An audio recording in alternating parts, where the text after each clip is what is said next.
You're listening to the Monocle Daily, first broadcast on the 19th of March, 2026 on Monocle Radio. EU leaders gather in Brussels for another large-scale sigh-in. Donald Trump fails to heed the Basel-Fawlty rule of diplomacy and is throwing snowballs really a crime. I'm Andrew Muller. The Monocle Daily starts now.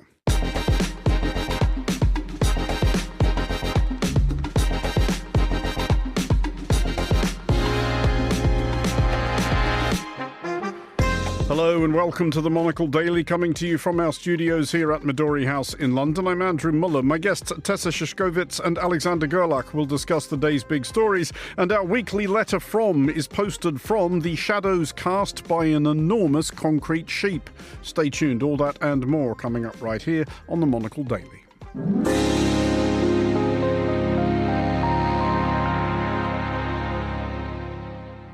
This is the Monocle Daily. I'm Andrew Muller, and I am joined today by Tessa Shishkovitz, UK correspondent for Austrian weekly magazine Falter and author of Echte Engländer, Britain and Brexit, and by Alexander Gerlach, Professor of Political Philosophy and Geopolitics at New York University. Hello to you both. Hello, good evening. We have a definite sort of Central European-themed panel this evening. We could speak German to you. You could, but that would sort of exclude me from the conversation, because despite what may be suggested by my surname, I barely speak a word of it. Yeah. It was a long time ago. You have, however, both recently been conducting conversations in English with people here in England. Alexander, you've been speaking to somebody who thinks he can stop politicians from lying. Yeah, indeed. I met Marcus J. Ball like 10 years ago, right after Brexit, and he was really outraged about obvious lies to the public. It's not about if you vote for something or against something for the right reasons. That's, I guess, obviously fine. But then he was really upset by the fact that Farage and also Johnson were saying things to the public that were not true. And 10 years later, and I cannot attest to all the intricacies of the law making and the bill making and when it becomes an act and when the king is signing it or whatever. But it seems like now 10 years on, there has been some progress, and I'm interested to see to whether that will also be a succession on the continent. So other countries following suit. And Tessa, you have been speaking to somebody who, and is there a seamless link here? Yes, there is, who has at least once that I can recall played a lying politician on camera, i.e. a somewhat opportunist and scheming Georgian, funnily enough, opposition leader in Veep. Oh, he did? He did. It's true. I spoke to Stephen Fry for an interview about British humour. And he said something really nice, because he said that he can't really understand why, but somehow the Industrial Revolution started here, and then Britain sent out a few ships and started trading and suddenly had a big empire. And so when he was a schoolboy, the teachers always said, don't boast, never show off. And that's how the British sense of humor, which is a self-deprecating, self-ironic, make fun of yourself kind of thing, started. And I thought it was quite a nice idea to put it down to the British Empire. So if you're a particularly successful colonialist, just be nice. I mean, I think, speaking as a somehow descendant of that empire, I think the British can probably claim a fairly mixed record on that front. But we will start in Brussels and with an EU leaders summit at which normal conversation may be difficult given the massed gritting of teeth likely to be taking place. 3 weeks ago, it might have been assumed that the dominant theme would be Hungarian Prime Minister Viktor Orban's determination to gum up funding for Ukraine, while everyone else prayed to their favoured God that his fellow citizens eject him at next month's election. 3 weeks later, there is the additional challenge of trying to keep what remains of the transatlantic alliance in one piece while also staying out of a war in the Persian Gulf. Tessa, first of all, and I ask this question for what is hopefully the last time, what is Viktor Orban's problem? For he is not just trying to block €90 billion loan to Ukraine, but also EU accession talks with Ukraine, new sanctions on Russia, sanctions on violent Israeli settlers in the West Bank, measures being undertaken against Georgia's pro-Russian ruling party. Whatever it is, he's against it. Yeah, I mean, there is a problem that he has with energy supply, a little bit similar to the other landlocked Central European countries. So it was a bit harder for him, as it was for Austria or Slovakia, to get out of the Russian gas contracts. And so that there he has a little bit of anger left that the Druzhba pipeline was damaged, but it was damaged that is goes through the Ukraine and supplies him with gas from Russia. And so he has asked Zelensky to repair it, but the Ukrainian president rightly so said it was actually hit by a Russian rocket. So why should he repair it? So this is one of these games. Behind all these games, of course, is a pro-Putin stand that Orban had for a long, long time. And now he's in an election campaign and he's trying to ramp up a little bit of nationalist pro-Russian emotion against the European Union, which, according to the opinion polls, is really not the thing that will be his successful election this time. Let's hope that Peter Magyar gets his foot down this time and gets elected and can replace him. Because for the European Union, this veto on all aid packages and sanction packages is really annoying. And today in Brussels, again, they have not managed to convince him. So they have a slightly fluffy declaration that came out saying that they are hoping to deliver the 90 million at the beginning of April in loans to the Ukraine. So we're not quite sure how this is going to go. Is it an actual option, Alexander, at this late point before this Hungarian election in which Orban is polling encouragingly badly? Is it a reasonable option to just ignore him for another month and hope we never have to deal with him again? Or do they have to engage with him at least slightly because there is always a chance? I mean, the world is moving very fast these days, and like a few weeks can mean a lot in geopolitics nowadays and deciding wars, so especially if you look into Ukraine, like the position of the Russian leader about like what territory he wants to see. So obviously every advance they make, basically I want to say the time frame is important. So I'm not sure if you can wait another 2-3 weeks until the elections are over in Hungary. And it's also, it's fair to say that despite like specific questions that you mentioned, there is also like let's say an ideological divide between Orban and some others and the rest of the European Union, which is kind of like maybe not reflected as such and to a full if there's a change in government, but still like you have then almost half of the people in Hungary also not having voted for the new leadership. So it's kind of like the political culture in this country will not go away, or the sympathies for Russia that Orban is expressing is also reflected at least in parts of the populace. I mean, Tessa, they will, of course, be talking about the war occurring in the Persian Gulf. And so far, the line from European countries is that they don't really want anything to do with it. But is there going to be some sort of discussion around the fact that they might have to send some sort of token force? There has already been this statement signed by some countries that they would participate in what they are euphemistically describing as appropriate measures, whatever that means, to keep the Strait of Hormuz open. Do they need to do something? Do they need to basically throw Donald Trump a bone for fear that he might just yank the plug on NATO entirely? So I read this statement of the leaders as a friendly rejection of everything that Donald Trump wants them to do. And he already understood that also, because he already came out with his slightly childish sort of I don't need you anyway statements that usually come at this moment. But if you look at the numbers, for example, one that I think is worth mentioning is that, you know, when Friedrich Merz was in the Oval Office 2 weeks ago and Trump was berating Sanchez, the Spanish PM, for coming out against the Iran war, Merz was quite quiet.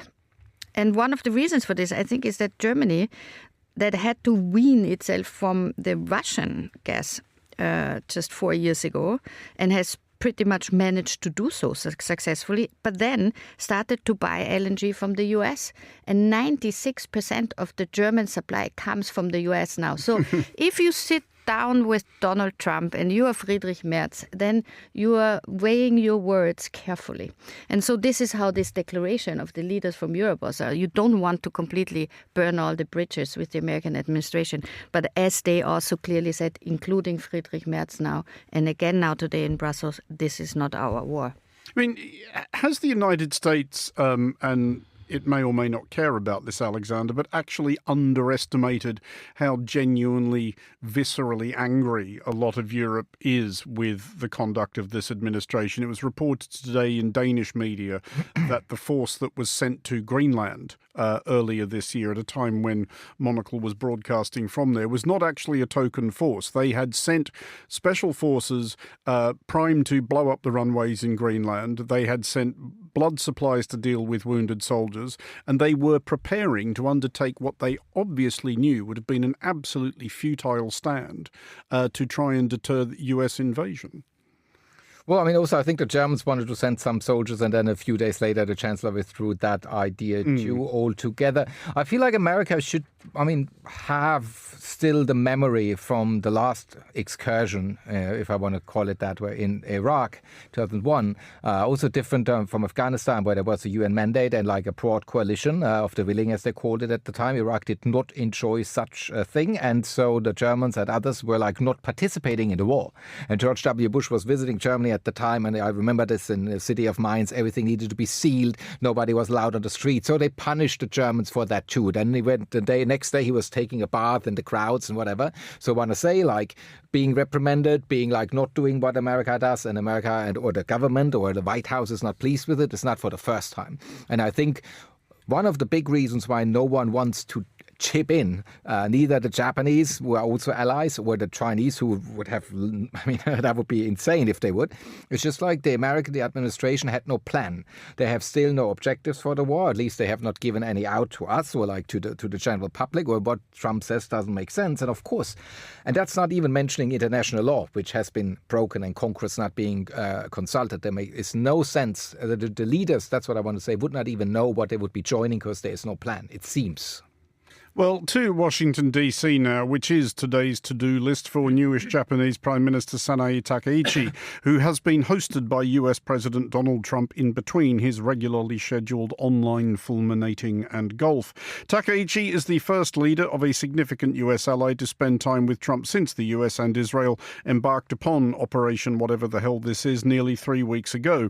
Japan is one of many countries that Trump has seethed at by name due to their disinclination to saddle up to liberate the Strait of Hormuz before declaring that the US didn't need anyone else anyway, so there, and slamming his door. Anyway, it all went tremendously well. Why didn't you tell US allies in Europe and Asia, like Japan, about the war before attacking Iran? So we are very confused about Japanese citizens. Well, one thing, you don't want to signal too much. When we go in, we went in very hard. And we didn't tell anybody about it because we wanted surprise. Who knows better about surprise than Japan? Okay? Why didn't you tell me about Pearl Harbor? Okay? Right? He's asking me, do you believe in surprise? I think much more so than us. Mentioned it once, but I think I got away with it, etc.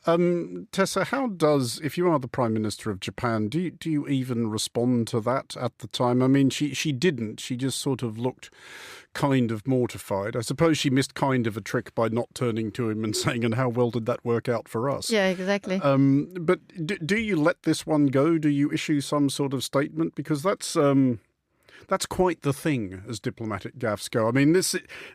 I mean, George H.W. Bush is off the hook now. He only threw up on a Japanese prime minister. This is possibly worse. Yeah, but I think if you're sitting with Donald Trump, since the famous meeting with Zelensky a year ago, I think nobody wants to kind of pick a fight or have a little exchange that is light banter or anything like that. Everything should be avoided at all cost, and that's what leaders do. And she's a new prime minister, and she started very well with him when he visited her, and so maybe it is in her interest not to overreact to something that Donald Trump might have forgotten also tomorrow. It's not a strategy that he's trying to insult people. It's just that he can't get he doesn't know what's funny, maybe. And so in her interest, it is certainly to keep her eyes on how she can keep, the damage of this war for her own economy sort of limited, which is very difficult because we don't know how long this whole thing is going to take. But it was quite interesting that there was an Iranian diplomat that invited Japan that they could actually, if they don't support the American war, could go through the Strait of Hormuz with the ships that go to Japan. And it's, there's this kind of funny diplomacy going on about who could pass, who could not pass. And of course, it's still, in any case, too dangerous to pass because you don't know who can protect you if somebody else decides to bomb you. At the moment, everything is being blown up left, right, and center. And so she has all these big questions to ponder before she leaves the Oval Office or she goes into the Oval Office. So I think personal insults is something that people are so used by now that maybe she doesn't even care. She's also under a lot of pressure at home. She has also like a Japan First movement that garnered a few seats in the recent election. So and they also ask her, what about Taiwan? What about China? What about nukes? So she has already like a lot of pressure. And the question for nukes is also because what about the American deterrent? If the Americans turn away from us as our chief ally, key ally. So obviously if she's alienating Trump or Trump gets too alienated by her, this is like invigorating this question back home in Japan and also the whole debate about nuclear armament. I mean, she is, Alexander, fairly hawkish on Japanese defence. She is one of those broadly conservative Japanese politicians who does want to dispense with the hypocrisy about Japan, having a self-defence force rather than an actual conventional military. But at this moment, might she actually be quite glad of Article 9 of the Constitution? Like she now could be saying to President Trump, we'd love to send warships to come and help out in the Strait of Hormuz, but God, what do you know? Unfortunately, there's this constitution you guys wrote for us in the 1940s, and we just can't help. Sorry about that. I mean, she would be well advised to do that. I feel also, however, when you look into what she just recently said about Taiwan, where she said it's our national interest that the Strait of Taiwan stays open. That's actually also true. But then she also said, and we would also see that as a context of our own military intervention. So it would be self-defense as well. So what I'm saying, the definition of this, what the Constitution says, can be bent whatever you want if the situation would be arising. Just finally on this one, Tessa, Japan, going back to what you were saying earlier, Japan imports 90% of its crude oil from the Middle East. So obviously what is happening in the Persian Gulf matters to Japan a great deal. The Nikkei index is down 6% in a month, 3.5% today.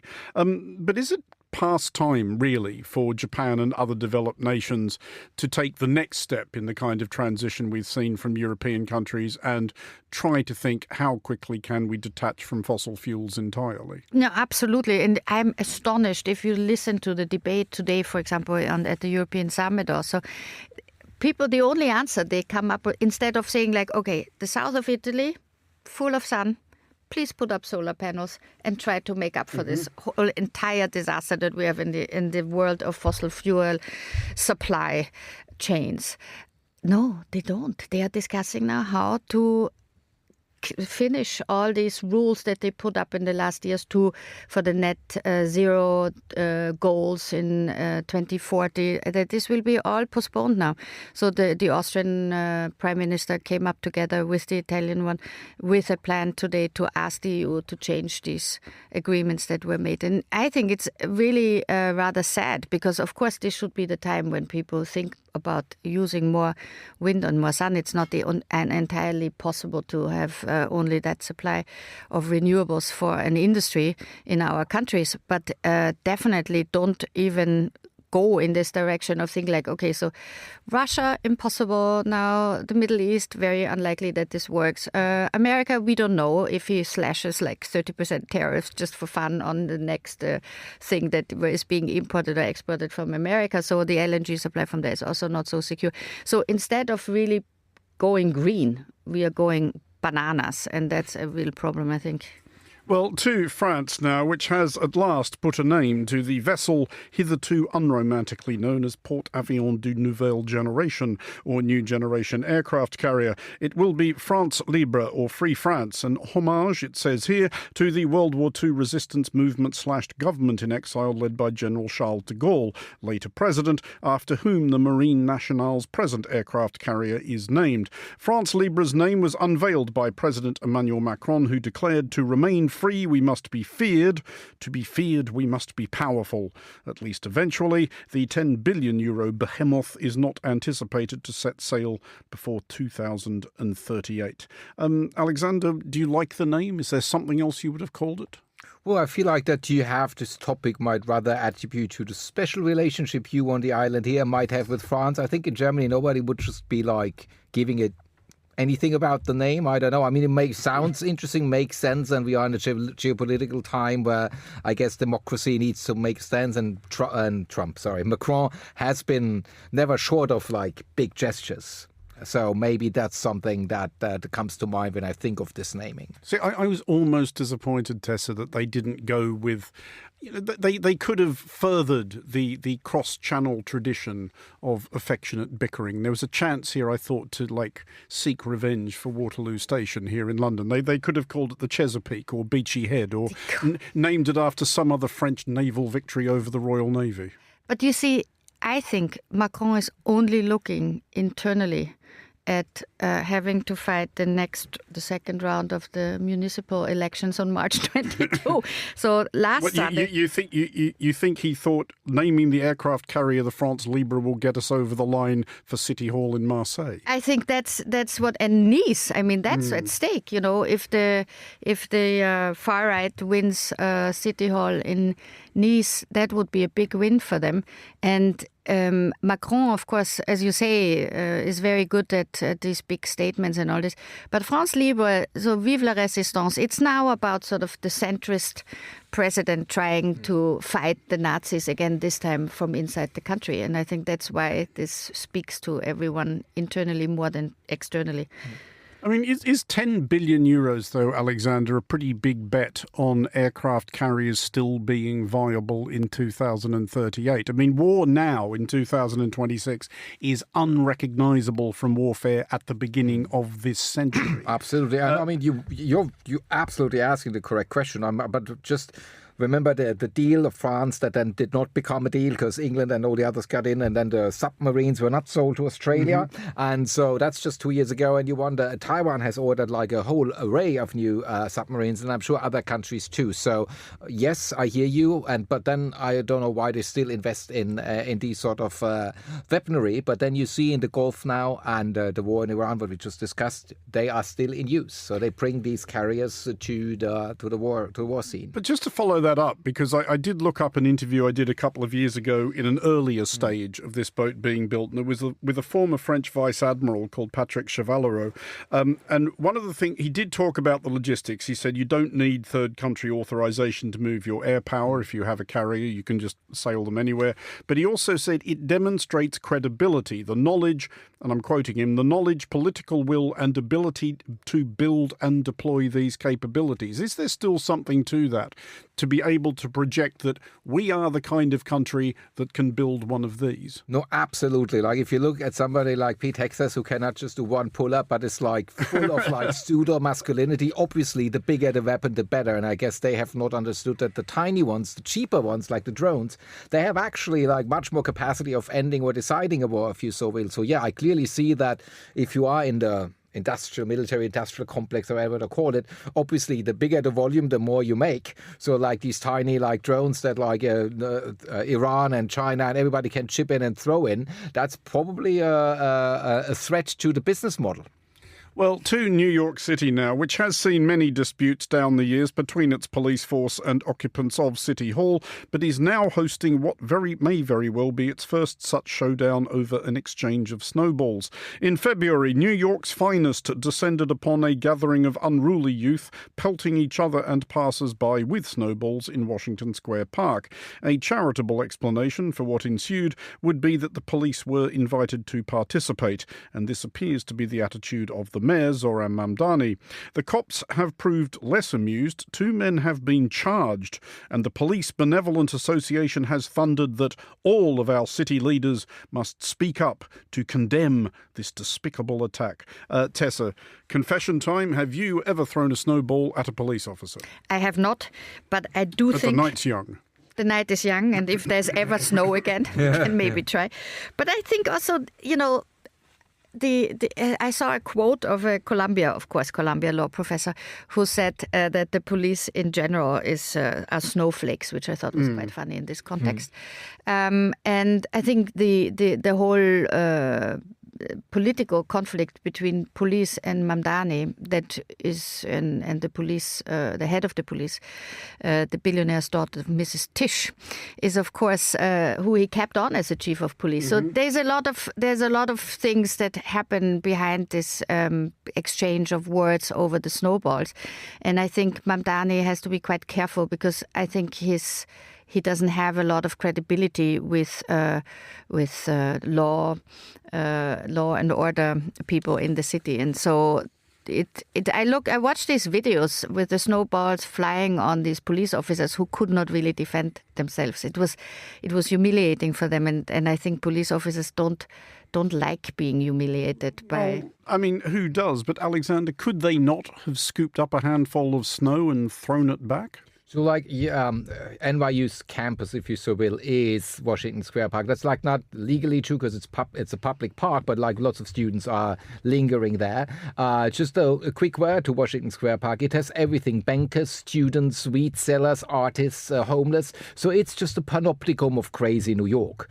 I also saw the videos, and I thought, like, at least the snippets I saw, it was kind of like not situation anymore where the police officers could also have taken up like some snowball, because I have also seen other footage where policemen do this, like also, you know, so I feel like, but then again, like, you cannot really say who were all these people, what like triggered the situation. But you're totally right, Tess, what you say, like Mamdani is under observation, if you so will, by the groups that would not have necessarily be voting for him, and the police being one of them, and seeing the bigger context in American as a politics or polity in regard to police violence. I think, but I agree, it's snowflakey to just like not pick up your own snowball or just leave the scenery. Also, I feel like to sue people now and bring them to court is like a little oversized. Well, I think we've sorted all that out. Tessa Shishkovitz and Alexander Gerlach, thank you both for joining us. Finally, on today's show, our weekly letter is from me, from Goulburn, New South Wales, where I was recently-ish.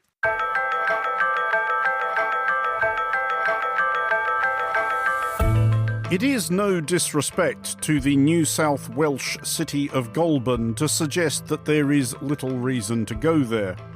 It's a genuinely pleasant Australian country town, around 25,000 people, some handsome and venerable by Australian standards buildings, lovely wide streets, and some decent places to eat, including the locally legendary Paragon Cafe, operated since 1940 by a succession of Greek families on Goulburn's main drag of Auburn Street. There is also, housed in the old police station on Sloane Street, the astonishing Argyle Emporium, a labyrinthine cavern complete with regular maps to assist the lost and bewildered of second-hand books at prices which will prompt any visiting overseas bibliophile to anxious calculations regarding the baggage allowance on their flight home. But it's a long way from most of Australia to go for a bag of cheap paperbacks. Goulburn is more or less halfway along the 3 to 4 hour drive between Sydney and Canberra, and most people who travel by car between those two cities think of Goulburn only as that place they stop on the outskirts of to buy a petrol station coffee and use the facilities before returning to the highway.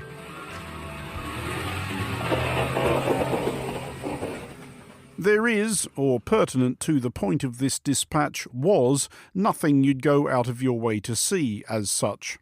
Goulburn does have a prison, Australia's highest security such facility, but that doesn't do guided tours or have a gift shop. So, circa the mid-1980s, Goulburn's burghers resolved to erect an immense concrete sheep. The Big Merino, as it is formally known, was established first on the Hume Highway when that ran through the town, and moved in 2007 to beguile traffic on the bypass, which has more recently run around Goulburn. Passing through, or past Goulburn recently en route Sydney to Canberra, I swung by the Big Merino. It is, as billed, big, a little over 15 metres tall and 18 metres long. It weighs, apparently, more than 100 tonnes. It also presides over a complex including a gift shop offering Big Merino memorabilia and sundry Australiana. I buy a Big Merino fridge magnet and a tea towel commemorating the exploits of the outlaw bushrangers, Ben Hall, Captain Thunderbolt, Mad Dan Morgan among others, who prowled the vicinity during a wilder era. And here's the thing, the afternoon I went, the joint was absolutely heaving. The queue at the gift shop cash register was comfortably in double figures. You could barely get into the little museum commemorating Australia's wool industry.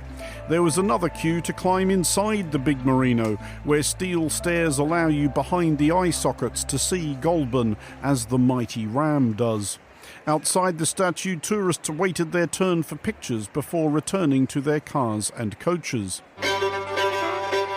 If you build it, they will come, and Goulburn is not the only Australian town to have figured this out. Dozens of conurbations all over Australia, especially those otherwise strapped for tourist attractions, have installed what have become generically known as big things. This has been going on since at least the 1960s, when Coffs Harbour built what might not have been quite the first big thing, but is the best known, a 13-metre banana, which along with select other big things has since featured on Australian coins and stamps. I have in my time personally seen the Big Bench in Broken Hill, the Big Guitar in Tamworth, the Big Trout in Adaminaby, the Big Koala in Dadswell's Bridge, the Big Magpie in Euroa, the Big Ned Kelly in Glenrowan, and the Big Rolling Pin in Wodonga. I have not visited, but would especially like to, the Big Hammer in Mudgee, the Big Kookaburra in Kurri Kurri, the Big Boxing Crocodile in Humpty Doo, the Big Meat Pie in Yatala, and the Big Penguin in Penguin. There are many, many more. There is always something cheering about these fabulous follies. They are reminders of the transfixing allure of human whim, of what can result when someone acts on the thought, you know what this town needs? A bloody huge prawn. That's in Ballina. One day.